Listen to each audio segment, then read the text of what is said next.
अस्सलाम वालेकुम। उम्मीद करता हूँ आप सब भाई खैरियत से होंगे। दोस्तों, आज की वीडियो में आप लोगों को बताऊंगा कि अगर दिन जो है तीतर के बच्चे अंडे जो हैं उनके दिन पूरे हो गए हैं, बच्चे नहीं निकल रहे, तो आपने कौन सी गलती हरगिज़ नहीं करनी। कुछ दोस्तों के कमेंट्स में देख रहा था कि वो कह रहे थे कि भाई हमारे दिन पूरे हो गए, बच्चे नहीं निकल रहे।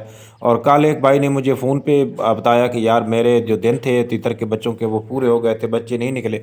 अंडे मैंने फेंक दिए, तो जब फेंके तो एक अंडा टूटा, तो उस वक्त मुझे पता चला कि मैंने कितनी बड़ी गलती कर दी, क्योंकि उसके अंदर बच्चा जो था वो मौजूद था। तो मैंने कहा भाई आप इससे पहले रब्ता कर लेते तो आपका ये नुकसान ना होता। तो उसके बाद जो है आप दोस्त भी, बहुत से जो दोस्त हैं, अच्छा वो ये चीज़ समझते हैं कि जो पुराने सब्सक्राइबर हैं उनको तो पता है, क्योंकि ये चीज़ें ऑलरेडी मैंने आप लोगों को बताई हुई हैं।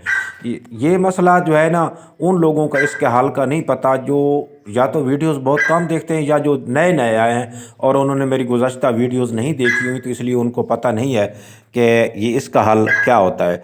तो बहरहाल बहुत से जो दोस्त हैं वो समझ रहे होते हैं कि यार तीतर के बच्चे जो है ना, या मुर्गी के बच्चे 21 दिन के बाद निकलते हैं। ये बात गलत है। ये मतलब समझो कि ये दुरुस्त नहीं है, बल्कि 50% भी दुरुस्त नहीं है। क्योंकि आजकल जो तीतर के बच्चे निकल रहे हैं, वैसे भी 21 दिन के बाद बहुत ही कम चांस होता है कि तीतर के बच्चे के निकलने का। लेकिन ज़्यादातर जो बच्चे निकलते हैं वो 23 दिन के बाद निकलते हैं।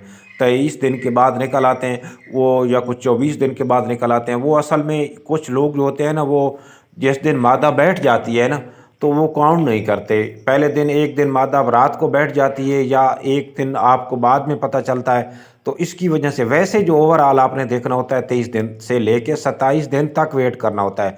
इसका बेहतरीन तरीका ये है कि आप 14वें दिन 15वें दिन कैंडलिंग कर लें अंडों की, ख़राब अंडे वैसे भी निकाल दें। और जिन अंडों में आपको लगता है कि इनमें बच्चा बन रहा है या बच्चा बन चुका है, तो उन अंडों को जो है ना वो मादा के नीचे रहने दें। उसके बाद मज़ीद जाके जो है ना वो 23 दिन के बाद अंडे अगर बच्चे नहीं निकलते तो चेक कर लें। तो आपने देखा होगा कि उस वक्त जो अंडे की कंडीशन थी वो कितना भरा हुआ था और अब कितना भरा हुआ है। क्योंकि पहले खून बनता है अंडे के अंदर, तो बाज़ दफ़ा खून बन के उसके बाद जो है वो बच्चा बनता ही नहीं, तो वो खून का लोथड़ा सा होता है। वो लोथड़ा फिर जम जाता है, तो वो अंडा तो डार्क डार्क नज़र आता है, लेकिन उसमें से बच्चा जो है वो आगे बढ़ नहीं रहा होता। या फिर इस तरह होता है कि कुछ दिन के बाद बच्चा अंडे के अंदर मर जाता है, तो फिर भी उस वक्त भी जो है ना वेट करने का मतलब कोई नहीं है, फ़ायदा कोई नहीं है। तो इसलिए आप देख लें, अगर जो है आपको लगता है कि अंडा जो है वो उसका ज़्यादा हिस्सा जो है वो डार्क है, तो उसके बाद जो है फिर आप ये उम्मीद कर सकते हैं कि इसमें बच्चा जो है वो निकलेगा। और अगर बहुत कम डार्क है, मतलब थोड़ा हिस्सा आपको गहरा नज़र आ रहा है, थोड़ा हिस्सा भरा हुआ नज़र आ रहा है, तो इसका मतलब ये है कि दिन पूरे हो गए, तो इस बच्चा जो है वो इसके अंदर जो है ना वो मर चुका है, या फिर खून का लोथड़ा है। तो उम्मीद करता हूँ आज की वीडियो आपको पसंद आई होगी। मिलेंगे अगली वीडियो में, उस वक्त तक के लिए अल्लाह हाफ़िज़।